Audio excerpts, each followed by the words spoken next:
கர்த்தருக்கு ஸ்தோத்திரம். சங்கீதம் 52. பலவானே, பொல்லாப்பில் ஏன் பெருமை பாராட்டுகிறாய்? தேவனுடைய கிருபை எந்நாளும் உள்ளது. நீ கேடுகளை செய்ய எத்தனம் பண்ணுகிறாய். கபடு செய்யும் உன் நாவு தீட்டப்பட்ட சவரகன் கத்தியைப் போல் இருக்கிறது. நன்மையை பார்க்கிலும் தீமையையும், யதார்த்தம் பேசுகிறதை பார்க்கிலும் பொய்யையும் விரும்புகிறாய்.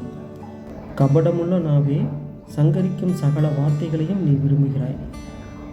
தேவன் உன்னை என்றென்றைக்கும் இராதபடி அழித்து போடுவார். அவர் உன்னை பிடித்து உன் வாசஸ்தலத்திலிருந்து பிடுங்கி நீ ஜீவனுள்ளோர் தேசத்தில் இராதபடிக்கு உன்னை நிர்மூலமாக்குவார்.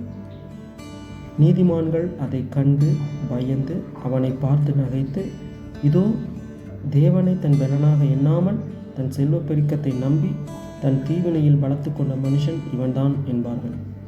நானோ தேவனுடைய ஆலயத்தில் பச்சையான ஒலிவ மரத்தைப் போல் இருக்கிறேன். தேவனுடைய கிருபையை என்றென்றைக்கும் நம்பியிருக்கிறேன். நீரே இதை செய்தீர் என்று உம்மை என்றென்றைக்கும் துதித்து உமது நாமத்திற்கு காத்திருப்பேன். உம்முடைய பரிசுத்தவான்களுக்கு முன்பாக அது நலமாயிருக்கிறது. ஆமென்.